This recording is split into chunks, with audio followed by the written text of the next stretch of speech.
కాకినాడ కొత్తపేట ఇబ్రహీం వీధిలో హజరత్ మహబూబ్ సుభానీ జెండా 46వ గంధోత్సవ కార్యక్రమాలు ఈ నెల 18 నుంచి 21వ తేదీ వరకు భక్తి శ్రద్ధలతో ఘనంగా నిర్వహించారు.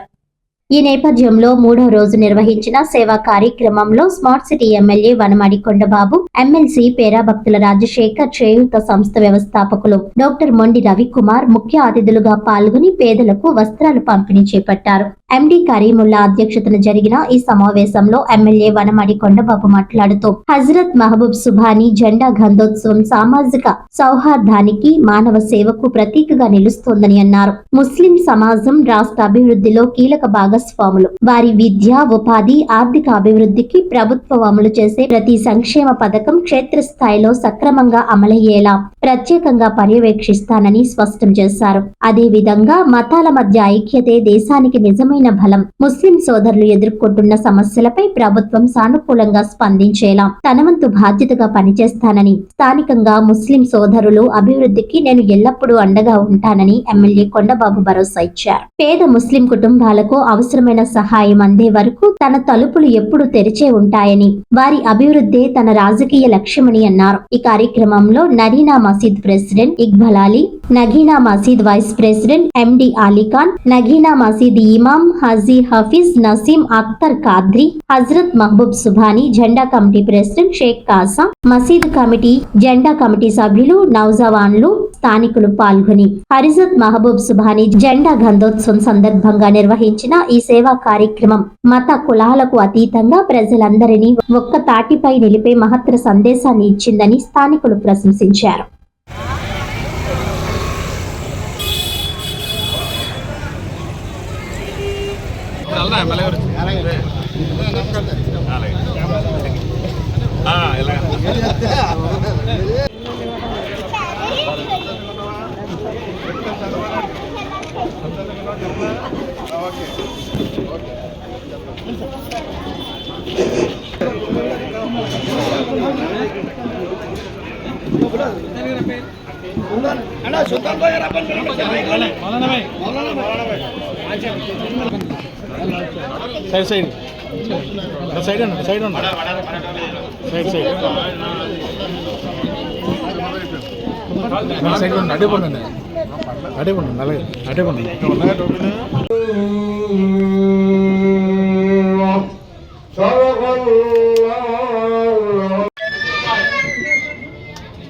కొంచెం కిందకు వచ్చారా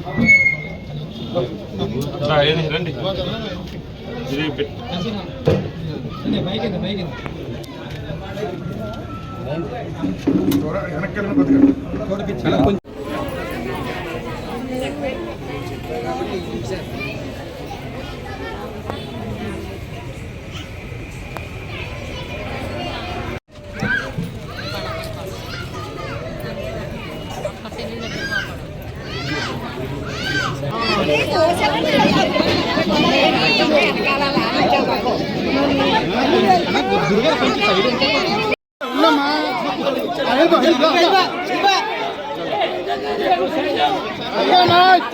హలో ఒకసారి ఆయన వెనకాల అమ్మా ఎవరి సీట్లో కూర్చోండి, సీట్లు అక్కడికి వచ్చి ఇచ్చేస్తారు. పెన్షన్ తీసుకో అమ్మా, పెన్షన్ తీసుకో.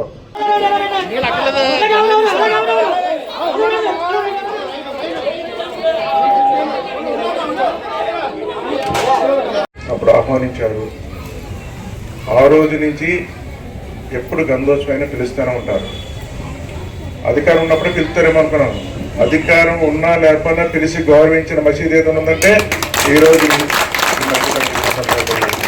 అధికారం లేనప్పుడు కూడా ఇదే గౌరవించారు. ఇప్పుడు కూడా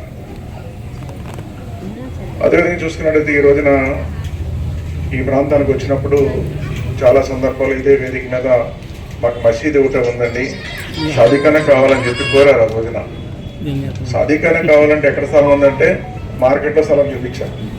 మార్కెట్ ఏమో వ్యాపారం చేసుకునేవారు, వాళ్ళేమో ఇది మాదనేవారు. అలాగా చాలా ప్రాబ్లం వచ్చి సర్దుబాటు చేద్దామన్నా కుదరలే.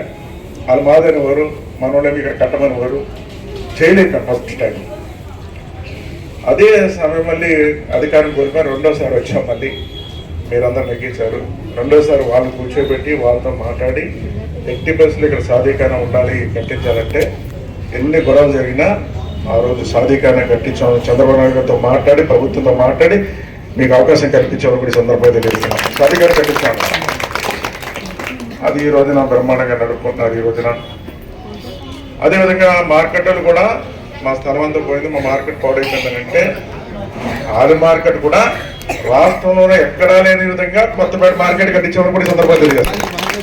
ఎక్కడ లేదు వాళ్ళకి అలాంటి మార్కెట్ ఎక్కడ కూడా ఉంటుంది, అలా కట్టించాం. అలాగా ప్రజలకి అక్కడ ఉన్న సమస్యని ఇరుపక్షాలకి ప్రాబ్లం ఉంటే ఇటు సాధికాన్ని కట్టించాం, మార్కెట్ కట్టించాం. ఇద్దరు సంతోషంగా ఉన్నారు ఈ రోజున. ఇదే కాదు, ఓవరాల్గా చూసుకున్నట్లయితే ఒక్క మాట చెప్పాలి అందరు కూడా. నా శ్మశానంలో రోడ్డు కూడా ఉంది కాదు, అంటే వర్షంతో మునిగిపోయింది, నీటిలోకి వెళ్ళకపోయేవారు, లోపలికి వెళ్ళలేకపోయేవారు. అదంతా హైట్ చేయాలి, రోడ్లు ఏమని అడిగారు, కరెంట్ ఏమని అడిగారు. అదే సమయంలో శ్మశానంలో మనకి రోడ్లు వేయించాం, లైట్లు వేయించాం, అన్నీ వేయించాం. అదేవిధంగా ఇక్కడ ఉన్నటువంటి నాతో పాటు తిరిగినటువంటి ముస్లిం పెద్దలందరూ కూడా ఎప్పుడు కూడా ఒక మసీదు గురించి అడగలేదు. కాకినాడలో అన్ని మసీదులు బాగు చేయాలన్న సంకల్పంతో పనిచేస్తారు నా వెనకాల ఉన్న నాయకులు. అందుకే అన్ని మసీదులు అభివృద్ధి చేస్తామని సందర్భంగా తెలియజేస్తున్నారు.